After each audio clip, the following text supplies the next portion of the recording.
Bonsoir à tous et bienvenue dans votre tranche d'information. Découvrons tout de suite l'actualité de ce jeudi 2 décembre 2021.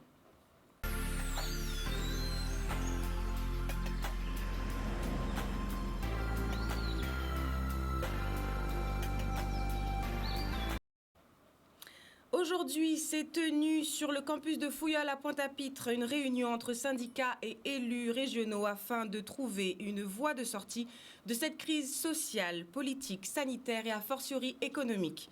Après 2 semaines de mobilisation à la demande des élus, cette rencontre a eu lieu et a abouti à 2 points de conclusion qui semblent encore peu clairs. Plus de détails avec le reportage signé Grégory Laps. Nous mettons d'accord demain, encourager là, pour jouer à présent solliciter le gouvernement là, pour qu'il y ait une mission interministérielle qui arrive en Guadeloupe pour négocier et surtout qu'il y ait un mandat pour appliquer. Nous chaudons en 2009, nous signons le protocole, il n'est pas respecté. Nous voulons qu'il y ait signé, oui, mais surtout qu'il y ait respecté. C'est l'engagement que nous avons. On a une très belle rencontre voilà, où les 28 personnes ont pris la parole. Dans leur domaine, ils ont expliqué un peu les difficultés qu'ils rencontrent, les problèmes qu'ils rencontraient. On les a écoutés religieusement. On a noté, ensuite nous avons parlé, ça s'est vraiment bien passé. Et nous avons décidé de mettre en place un accord de méthode pour pouvoir travailler ensemble avec la venue d'une délégation interministérielle que nous avions déjà faite, que j'ai personnellement fait le 12 octobre au président de la République et à différents ministres. Nous allons encore intensifier cette demande. Il faut que nous puissions sortir de cette crise dans l'intérêt des Guadeloupéens. L'autre chose que je dis, il est dur. Et personnellement, je ne peux accepter que certains soignants libéraux soient sanctionnés. Ça met encore en difficulté l'offre de soins en Guadeloupe. Nous sommes une région éloignée. Il y a peut-être, comme on en a parlé en Martinique, des adaptations à faire pour offrir un soin convenable aux Guadeloupéens. Il faut trouver les solutions. Donc nous allons travailler ensemble, tous les élus, le collectif, les Guadeloupéens, pour répondre à l'attente de cette population. Nous disons tout ça d'initier à nous, parce que nous connaissons souffrance à peuple Guadeloupe, souffrance à jeunesse, souffrance à monde qui vivent de la précarité. Nous disons les 4 vérités en face. Des fois le taux monté, des fois ça dépassait les bonnes, mais il faut nous dire parce que nous exprimer tout ressenti à la population là. Et donc une fois nous faisons écouter nous. Bon, voilà donc pour le moment il n'y a rien. C'est pour ça que nous avons appelé à renforcer la mobilisation, faire nous continuer les barrages. C'est ça qui a marché. Nous ne pouvons pas affronter les membres. Faire nous faire le travail là. Et faut aussi donc dans les piquets de grève. Donc nous mobiliser nous, quels les camarades suspendus, quels nous renforcer et les piquets là présent. Il faut que chacun puisse mettre un peu d'eau dans son vin parce qu'au final, ce sont nos enfants guadeloupéens qui ne sont pas à l'école aujourd'hui. Au final, c'est le monde économique qui souffre. Au final, ce sont des petits artisans, des petits commerçants qui tirent la langue et ça, on ne peut pas l'accepter en tant que responsable politique. Alors, chacun, aujourd'hui, nous l'avons démontré entre Guadeloupéens, une forme de responsabilité, de discussion. Je suis sûr que l'État, en termes interministériels, est conscient de cela. D'ailleurs, le ministre Lecornu a dit qu'il est prêt à la négociation sur la forme que nous avons demandé depuis notre rencontre avec le Premier ministre en interministériel pour qu'il y ait des gens dans leur domaine de compétences qui soient capables de décider pour l'intérêt des Guadeloupéens et des Guadeloupéennes. Nous nous sommes mis d'accord aussi et ensemble sur la nécessité de l'arrivée d'une mission interministérielle qui puisse prendre des responsabilités face à leur engagement, ce qui concerne l'État, pour répondre aux préoccupations. Les élus locaux et les élus de Guadeloupéens prendront aussi leur part. Et donc les partis devraient se voir très bientôt, en tout cas pour recevoir l'accord de méthode et engager les discussions et commencer à trouver des solutions pour sortir de ce conflit. Combien de temps ça prendra ? Ça prendra le temps de la réponse du collectif qui sera censé, à mon avis, très rapidement et de la convergence avec l'État que nous aurons très rapidement aussi. Nous n'avons pas engagé les discussions qui concernent les points du conflit. Ça, c'est sur l'organisation. Je crois que pour engager une discussion aussi sérieuse, il faut mettre en place une bonne organisation. Et c'est ce que nous avons, en tout cas c'est le premier point. Nous avons acté cela et puis eh bien, les vrais problèmes, en tout cas les vraies réponses vont pouvoir démarrer très vite puisque les 2 parties ici sont d'accord sur la méthode qu'on aura à valider rapidement. Samedi, nous avons une démonstration capacité parce qu'il y a un niveau de conscience et de degré de niveau de prise de conscience des jeunes qui capacité tant à Cassavry, tant à si pompé et surtout à froid chaud, ils mobilisés. Et nous, quand dit vers les soignants, vers les psychologues, vers les infirmiers, vers les pompiers, tout le monde qui est suspendu, nous avons réussi à mettre un ciment en place pour renforcer le combat là et assurer certains qu'il y a une prise de conscience qu'a fait dans le pays là. Pour être plus clair, les deux conclusions qui ont été, en tout cas, qui sont issues, de cette réunion sont les suivantes. La nécessité de procéder sans délai à l'élaboration d'un accord de méthode permettant d'engager les négociations avec l'ensemble des parties concernées par ce conflit. Deuxième conclusion, demander la venue d'une mission interministérielle permettant d'obtenir des engagements fermes sur les points relevant de la compétence de l'État ou nécessitant son implication renforcée. On continue avec une brève, cette fois-ci communiquée par la préfecture de la région Guadeloupe qui informe de la prolongation du couvre-feu, plus exactement dans 21 communes sur 32. Je cite, compte tenu de la poursuite des troubles à l'ordre public dans certaines communes de la Guadeloupe, avec notamment l'interpellation d'individus armés, la persistance de rassemblements destinés à barrer les axes de circulation, d'incendies et de barrages, le préfet de la région Guadeloupe, Alexandre Rochat, a décidé, afin de garantir la sécurité des personnes et des biens, la prolongation du couvre-feu sous une forme différenciée entre 18h jusqu'à 5h du matin, ce jusqu'au mardi 7 décembre prochain à 5h du matin. Les communes concernées, les Abîmes, Bémao, Baïf, Basse-Terre, Bouillante, Capesterre-Bello, Déhay, Le Gosier, Gourbert, Goyave, le Lamentin, Mornalo, le Moule, Petit-Bourg, Petit-Canal, Pointe-à-Pitre, Pointe-Noire, Port-Louis, Saint-François, Sainte-Anne et Sainte-Rose. Voilà tout pour cette brève. On continue avec un point maintenant sur la justice. En ce contexte sensible de crise sociale, certains employés d'entreprise ne peuvent se rendre sur leur lieu de travail. Avec l'aide de maître Massengo Lakavé, spécialisé en droit du travail, mettons en lumière les droits et devoirs du salarié, mais aussi ceux des gérants d'entreprise. Reportage. Le fait de ne pas pouvoir aller travailler parce que la route est bloquée est un cas de force majeure. C'est-à-dire que ça ne dépend pas de vous, donc on ne peut pas vous reprocher, on ne peut pas vous sanctionner parce que vous n'avez pas pu atteindre votre poste de travail. Donc ça, c'est la première chose sur laquelle il faut être rassuré. Maintenant, il est vrai que comme le travail n'est pas exécuté, juridiquement parlant, l'entreprise pourrait retenir ce salaire. Maintenant, ce qui peut être mis en place, ce sont des solutions alternatives. Première solution alternative, c'est ce qui s'est passé pendant un an, c'est le télétravail.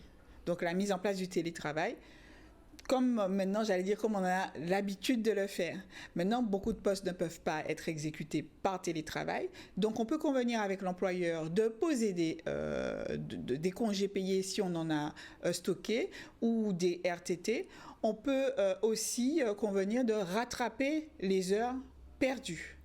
Maintenant, j'invite les entreprises peut-être qui sont dans cette situation d'anticiper parce qu'elles peuvent aussi faire appel au chômage, qu'on dit chômage technique. Donc, c'est demander l'autorisation et en discuter avec la direction du travail, donc déposer une demande préalable. Et à ce moment-là, l'entreprise, les salariés d'entreprise seront en chômage technique. L'employeur percevra une indemnisation par rapport aux heures qui ne sont pas travaillées, qu'il reversera aux salariés, et ce qui permettra à la fois pour le salarié et à la fois pour l'entreprise de ne pas être pénalisé économiquement. Par exemple, le chômage technique, s'il y a un CSE, donc des représentants du personnel, il faut d'abord en discuter avec les représentants du personnel. Bon, discuter, vous êtes sur place, il faudrait peut-être mettre en place une visio, donc il faut d'abord en discuter avec les représentants du personnel. Quand il n'y en a pas, l'employeur est seul aux manettes. Et je pense que c'est vraiment la solution la plus appropriée parce qu'au moins, vu le nombre d'heures qu'il y aura rattrapé ou les congés payés, peut-être que certains salariés n'auront pas assez de congés payés, par exemple, déjà acquis pour pouvoir combler la période actuelle. Donc le mieux est vraiment d'anticiper, puisque comme il faut demander une autorisation à la direction du travail, donc ça demande un petit délai. Il faut vraiment s'y prendre. Et puis si jamais en fait la situation se débloque, vous vous rétracterez par rapport à cette demande en tant qu'entreprise, mais il faut anticiper. Il faut attirer l'attention des entreprises actuellement en difficulté que le fait pour un salarié de ne pas pouvoir atteindre son poste de travail n'est pas un motif valable de licenciement en soi. Donc, on ne peut pas licencier un salarié en disant, voilà, vous n'avez pas pu venir à votre poste de travail parce que vous habitez à Sainte-Rose et donc je vous licencie. Par contre, les motifs économiques, les difficultés économiques sont et représentent un motif valable de licenciement. Mais là, il faudra démontrer, donc sur une certaine période, la baisse du chiffre d'affaires et la période de 2 semaines ne sera pas suffisante. Ce sont des difficultés accumulées sur le long terme, mais pas en soi l'absence du salarié en raison de son adresse postale. Victoire Jasmin, sénatrice de la Guadeloupe, alerte la population sur l'impact a priori irréversible de ces mouvements sociaux, surtout d'un point de vue économique. Écoutons son interview au micro de Maurice Cessé. Les très petites entreprises qui n'ont pas les mêmes possibilités que celles qui sont plus grosses, enfin qui ont les reins, comme on dit, un peu plus solides, eh bien qui sont en très grande difficulté aujourd'hui. Et à cela s'ajoute le risque assurantiel. Parce que dites-vous bien que quand vous faites un prêt, ça fragilise et votre situation, mais ça fragilise également les banques. Et aujourd'hui, les banques ne veulent pas forcément jouer le jeu. Et dans mon intervention d'hier, je disais effectivement que la situation économique est ce qu'elle est, mais aujourd'hui, il faut permettre aux banques et que les banques fassent l'effort d'aider, de renégocier les prêts, d'aider en tout cas les entreprises qui le souhaitent, parce qu'il y en a qui pourront probablement s'en sortir, mais beaucoup d'entreprises seront en très grande difficulté. Et là, on parle des problèmes de chômage des jeunes. Eh bien, les entreprises ne seront pas en capacité déjà de poursuivre avec les personnes qui travaillaient déjà, parce qu'il y a des personnes qui sont menacées, qui seront peut-être pas encore, mais qui seront menacées évidemment d'aller émerger au Pôle emploi, il faut le dire, parce que les entreprises qui ont subi tout ce qu'on connaît, et tous les vols, des dégradations, et des pillages, mais en plus de cela, il y en a qui ont été carrément brûlés, incendiés. Donc, ce sont des personnes qui vont se retrouver au chômage. Donc, être chef d'entreprise aujourd'hui en Guadeloupe, eh bien, c'est pas du bonheur. Bien au contraire, ce sont des difficultés qui vont s'accumuler. Et là, j'appelle justement à la raison pour que, de côté, les grévistes essayent d'apaiser toutes les personnes qui dérogeraient aux règles, parce que ce ne sont pas forcément les grévistes, mais il y a également des personnes qui sont en marge, je dirais, de la grève, mais pour qu'il y ait une prise de conscience des conséquences irréversibles qu'il y aura sur la situation de la Guadeloupe, sur la situation économique, sur la situation des entreprises et sur la situation de l'emploi. Ça va s'amplifier parce qu'on a déjà un taux de chômage des moins de 25 ans qui est de 60%. Il y a beaucoup de personnes, moi je reçois depuis que je suis sénatrice, beaucoup de courriers de personnes qui veulent obtenir une mutation. Il y a aussi des étudiants qui ont eu leur diplôme, qui souhaitent entrer dans telle ou telle entreprise. Eh bien, là maintenant, ce sera compliqué. Donc, j'espère vraiment que la raison sera plus forte et que, d'une part, que les entreprises puissent survivre, que les personnes qui sont en difficulté aient aussi un accompagnement bancaire leur permettant de garder la tête au-dessus de l'eau. Sinon, nous allons tous faire un crash social irréversible et ce serait vraiment dommage. Parmi les conséquences irréversibles de ces mouvements sociaux menés de front par l'UGTG, on peut malheureusement citer les dépôts de bilan d'entreprises qui, acculés par les événements, sont dans l'obligation de cesser leur activité. Reportage. Alors aujourd'hui, la problématique que rencontrent les entreprises, c'est la trésorerie, bien évidemment, parce que à partir du moment où on peut pas ouvrir, si on a un commerce ou un restaurant et qu'on peut pas ouvrir, forcément il y a des charges quand même qui continuent à tomber, notamment des charges salariales. Et donc au bout d'un moment, effectivement, si on n'a plus la trésorerie, on peut se retrouver rapidement en difficulté, sachant que le problématique, c'est que ça tombe dans un moment où depuis 2 ans déjà, c'est difficile un peu pour tout le monde. Je constate une recrudescence des dépôts de bilan et donc des liquidations judiciaires. Ce matin matin même, j'ai déposé j'ai liquidé 2 sociétés. J'ai pas personnellement liquidé, mais deux de mes clients ont liquidé leur société. Donc nous étions au tribunal pour cela. Alors comment ça se passe? Là, en l'occurrence, c'est vrai que c'est l'accumulation de difficultés, souvent des gens qui ne s'en sortent pas, qui ont des charges trop élevées, des loyers trop élevés ou effectivement des dettes trop conséquentes accumulées en amont, qui fait qu'au bout d'un moment, quand vous voyez que la situation est perdure, les difficultés, ça ne s'arrange pas, au contraire, c'est de plus en plus difficile. Donc là, ce matin, effectivement, j'ai 2 gérantes de sociétés qui ont qui ont jeté l'éponge, comme on dit dans le milieu sportif. Et voilà, elles ont liquidé leur société. Après, ça n'empêche que derrière, on peut se relever, monter une autre structure, dans la même activité le cas échéant, mais ça permet effectivement de pouvoir partir avec une bouffée d'oxygène différente. Mais effectivement, là, j'ai constaté une petite recrudescence des liquidations judiciaires. Les salariés, lorsqu'effectivement il y a une problématique de salariés, alors toutes les sociétés n'ont pas des salariés, celles que j'ai liquidées n'avaient pas de salariés en l'occurrence, mais lorsqu'il y a des salariés, à partir du moment où il y a une liquidation judiciaire ou l'ouverture d'une procédure collective, d'abord il y a la prise en charge des salaires impayés par ce qu'on appelle le fonds de garantie des salaires. Et ensuite, le liquidateur judiciaire est censé, puisque l'activité va s'arrêter ou s'arrête, ou est d'ores et déjà arrêtée, le liquidateur est amené à licencier les salariés. Il a un délai à partir du jugement, il y a 15 jours pour licencier les salariés concernés. Parmi les revendications des grévistes, ou plus exactement des syndicalistes mobilisés, on peut compter la relaxe des 80 jeunes interpellés ces 2 dernières semaines sur des barrages ou pris en flagrant délit de détérioration de biens publics ou privés. Nous avons interrogé maître Sandra Divial-Gélas sur le bien fondé de cette requête. Interview signée Maxime Morel.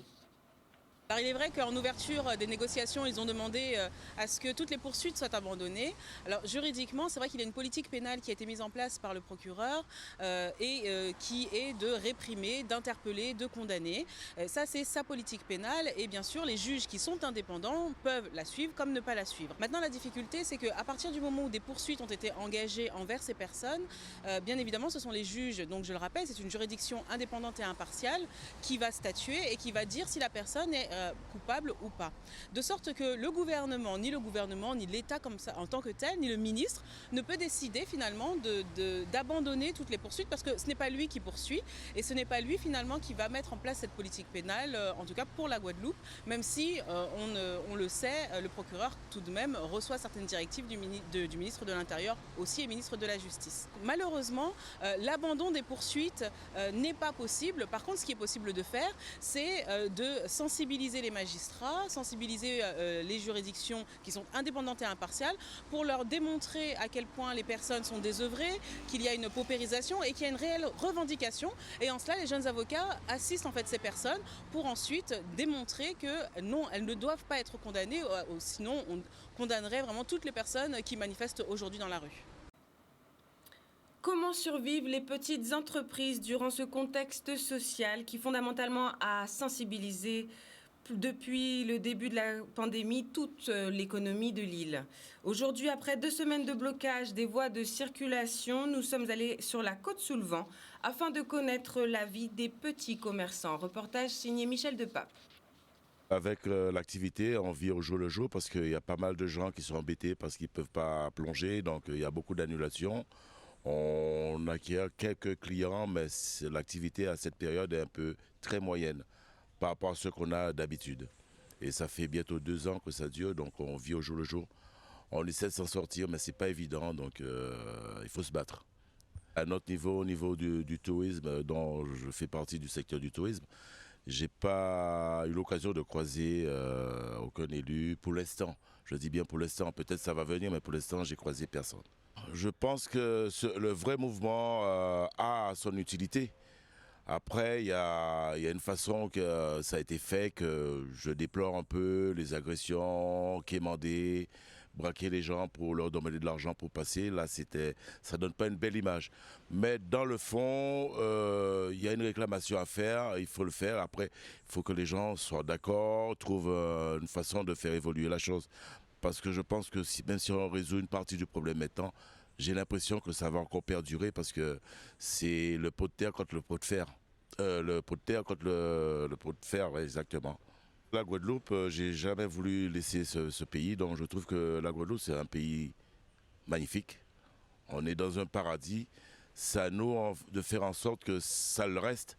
Il y a beaucoup de choses à faire en Guadeloupe. On peut faire beaucoup de choses. Il y a beaucoup de possibilités, mais il faut arrêter de regarder ses pieds ou son nombril, mais il faut se mettre. Il ne faut pas attendre toujours qu'on nous donne. Il faut y aller. Moi, je n'ai pas attendu qu'on me donne. Je fais de l'autofinancement et j'essaie d'avancer. J'ai un peu la foi dans ce que je fais, donc j'y crois. Et un jour, ça devrait aller. Nous, on n'a pas vraiment été impactés par le mouvement, parce qu'en fait, on a toujours été approvisionnés de manière... c'est-à-dire les marchandises, les camions ne pouvaient pas passer, mais nous, en tout cas, lorsqu'on avait la possibilité, comme on a une voiture de fonction, on montait et on faisait ce qu'on fait. On prenait la marchandise pour ramener au magasin. Donc, on n'a pas vraiment été impactés au niveau du manquement des marchandises ou... ce genre de choses. Parce que comme vous voyez, nous sommes dans un petit quartier, donc c'est un commerce de proximité. Donc on avait beaucoup plus justement de clients parce qu'ils ne pouvaient pas se déplacer, donc c'est nous seulement qui sommes à proximité. Dans la ville de Petit-Bourg, les écoles primaires et les maternelles ont réouvert leurs portes aux enfants. Le maire de la ville, David Nebor, a assisté à l'ouverture de l'école de la Lézarde. Plus de détails avec le reportage signé Maxime Morel. Nous sommes effectivement dans une période de tension sociale avec tous les empêchements que tous les Guadeloupéens vivent. Mais pour nous, de manière responsable, nous avons souhaité, dès lors que les conditions étaient rendues possibles, nous avons souhaité réouvrir nos écoles et compter sur la présence des enseignants. On était prêts à accueillir les enfants. Je crois qu'ils sont ravis de reprendre le chemin de l'école. Vous l'avez constaté vous-même, ils sont contents de se retrouver à l'école, de renouer avec les apprentissages, de renouer avec les enseignants, voilà. Vous êtes pressés de revenir ? Oui ! C'est important pour nous puisque la politique éducative, elle est essentielle pour le développement social des enfants, pour leur formation, puisque les enfants, c'est l'avenir du pays Guadeloupe. L'école est au centre de la vie d'un enfant, ça... Il ne faut pas l'oublier, c'est très important ce qui se joue à l'école, les enjeux sont importants, c'est leur avenir qui se joue chaque jour. On a en moyenne 5 élèves absents par classe, en moyenne, ce qui est tout à fait acceptable, qui peut se comprendre, parce que certains enfants peut-être sont malades pour réellement des raisons liées à la circulation, je pense quelques-uns, mais pas beaucoup. Nous avons aussi pris des dispositions pour que la restauration scolaire soit assurée dans l'ensemble des établissements. Bien sûr, nous avons attendu le début de matinée pour pouvoir faire le recensement des présences afin de mesurer, prendre des dispositions pour que la nourriture soit suffisante. Mais nos équipiers sont en place depuis ce matin et tout le nécessaire est fait pour le transport des repas vers les différents établissements. De retour sur notre plateau, nous recevons deux invités pour finir notre tranche d'information. Madame Roselyne Cardoville, adjointe au maire de la commune de Morne-à-l'Eau. Oui, bonsoir. Bonsoir. Et Madame Alberte Danquin, responsable du marché de la commune de Morne-à-l'Eau. Bonsoir. Bonsoir. Nous sommes ici ce soir pour parler du marché que vous allez organiser ce week-end, ce samedi plus exactement. Marché des producteurs et des artisans locaux. Tout à fait. Alors, laquelle se dévoue pour expliquer exactement le cœur de cet événement? Alors, c'est une manifestation qui prend naissance le 4 de ce mois-ci, qu'on aurait dû commencer normalement la semaine dernière, mais bon, voilà. Au vu du contexte social, tout à fait. ceci explique cela. Donc, on a dû reporter par respect. D'accord. Donc, il prend naissance, donc on attend toute la population, on aura pas mal d'exposants dans tous les domaines, et on attend tout le monde. Donc, sur le marché de place Gertière-Chimède, combien d'exposants vous attendez?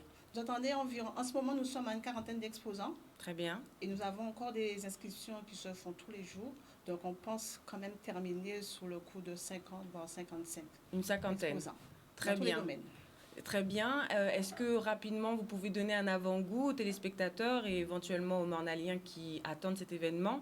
Le type de stand qu'ils pourront voir, quel type de produits locaux, ça ira d'où jusqu'à où? J'imagine des artisans. est-ce que vous avez une idée, je ne sais pas, est-ce qu'on va trouver de la nourriture, des cadeaux pour Noël, des fleurs enfin, moi, je ne peux pas dire ce que j'aimerais y trouver, mais vous pouvez peut-être dire ce que vous pensez, en tout cas, que les artisans pourront proposer. Donc, nous avons une très grande gamme. Nous avons des artisans dans tous les domaines. Nous avons du culinaire, nous avons une production agricole, apicole. Nous avons des jouets pour les enfants. Nous aurons une gamme assez large. Très bien. La spécificité de ce marché, c'est que nous aurons aussi les puces, ce même jour. Les puces, donc un marché aux puces. Il y aura le marché aux puces et le marché aux vifs, le même jour. Très bien, voilà. Très bien. Donc si quelqu'un veut... Alors par contre, les gens ne vont pas débarquer avec leur stock de vêtements à vendre. Tout à fait, non. Voilà, non, c'est important de le préciser parce qu'ils sont capables de le faire. Par contre, qu'on puisse venir acheter des choses de seconde main sur place, c'est tout à fait possible. Exactement. C'est le même concept que le marché aux vifs, sauf qu'il y aura les puces de façon à ce que les gens nous répondent un petit peu aux attentes de la population. Donc là, il y a une large gamme, on va dire. On va tout dévoiler. Il y aura une large gamme. Nous allons retrouver du poisson, nous allons retrouver de la viande. On aura tout ce qu'on peut attendre sur un marché. Voilà. Très bien. Je me permets une dernière question avant de donner la parole à Madame Cardeville. Est-ce qu'il y aura une animation entourant ce marché ou ce sera simplement, entre guillemets, des stands à visiter, ou est-ce qu'il y aura une animation, je sais pas, musicale, artistique Oui, tout à fait. Oui, ce jour-là, nous aurons un animateur. Très bien. Et qui va animer un petit peu le marché, pas un petit peu, qui animera grandement le marché. Très Donc, les exposants pourront promouvoir un petit peu leurs produits, faire valoir un petit peu leur stand, développer et faire des ventes flash. Ce sera un marché révolutionnaire, on va dire. Excellent, à Morne-à-l'Eau. Excellent. C'est très bien présenté. Merci en tout cas, Madame Danquin, responsable, je le rappelle, du marché de la commune de Morne-à-l'Eau. Donc, Madame Cardeville-Roselyne, élue adjointe, du moins, au maire à Morne-à-l'Eau, est-ce que vous pourriez donner un peu le cœur, du moins la philosophie de ce marché, puisque vous n'en êtes pas à votre première édition, j'imagine? Bien évidemment, avec la nouvelle équipe, si, nous sommes à la toute première édition. D'accord, c'est bien de le préciser, excusez-moi. Voilà, parce que c'est une nouvelle équipe. Très bien. Donc, on a été élus en 2020. Très bien. Et donc, dès qu'on est rentré au pouvoir, effectivement, on a voulu mettre sur pied ce marché-là. C'est une façon de vous démarquer, en fait, de l'ancienne. On va dire ça. On va dire ça, oui, faire un marché autrement. Très bien. Donc, effectivement, il existe déjà des marchés. Madame Danquin connaît. Elle a l'habitude de fréquenter les marchés. Évidemment, il ne s'agit pas de faire comme dans les autres communes. Il s'agit de faire notre marché, le marché bien de Morne-à-l'Eau. Parce qu'il y a des communes qui ont dû annuler à cause de la crise sociale, du contexte social en ce moment. Vous avez maintenu, de toute façon, a priori, le premier public attendu, ce sont les Mornaliens. Tout à fait. Comme je le disais, nous avons quand même 17 637 habitants à Morne-à-l'Eau. On va d'abord compter sur la population mornalienne. Et puis après, si les personnes d'autres communes veulent venir, pourquoi pas. Mais nous attendons d'abord les Mornaliens. Mais c'est ouvert à tout le monde, bien évidemment, à toute la Guadeloupe. Tout à fait, bien sûr. Après, toutes les communes environnantes, si elles peuvent avoir accès à ce marché, sont invitées, hein, bien sûr. Mais comme vous dites, 17 000 habitants, ce n'est pas peu. Donc, ma foi, les 40-50 stands pourront être littéralement vidés avec la population mornalienne. Rien qu'avec la population de Morne-à-l'Eau. Mais nous attendons encore les habitants des villes avoisinantes, bien entendu. Parce qu'il faut savoir que sur le marché de Morne-à-l'Eau, nous n'avons pas que des exposants de Morne-à-l'Eau. Oui. C'est vrai que ce sont les exposants de Morne-à-l'Eau qui vont porter ce marché. Mais autour, nous aurons des exposants de toute la Guadeloupe. Parce que nous allons voulu faire valoir le savoir-faire de Morne-à-l'Eau, mais aussi le savoir-faire de Guadeloupe. Donc, c'est toute la Guadeloupe qui sera représentée ce jour-là. Nous espérons qu'ils pourront passer, bien entendu. Mais le marché va évoluer. C'est une première partie du marché, on va dire. C'est pour ça que je dis que le marché, il est différent des autres. On va tout dévoiler aujourd'hui, mais ce sera un marché révolutionnaire à Morne-à-l'eau. Gardons une part de mystère, nous attendons les Mornaliens, nous attendons les habitants des villes avoisinantes. Il faut savoir aussi que nous aurons aussi une délégation de Marie-Galante qui sera présente sur ce marché. Excellent. Et des îles avoisinantes. Pour les aficionados de Marie-Galante, c'est le moment de vous rendre sur le marché de Morne-à-l'Eau. Voilà. Et qu'allais-je dire, c'est l'occasion aussi de faire un appel aux personnes qui organisent les barrages.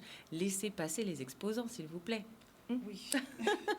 On peut se le permettre sur Canal 10, ma foi. Bien sûr. C'est ça, d'accord. Alors peut-être un mot de la fin pour inviter. Alors il y a un numéro de téléphone au cas où qui a été indiqué pour pouvoir, s'il est possible encore, s'inscrire, j'imagine, ou avoir des renseignements. Je peux le communiquer? Bien sûr. 06 90 97 26 76, c'est bien cela?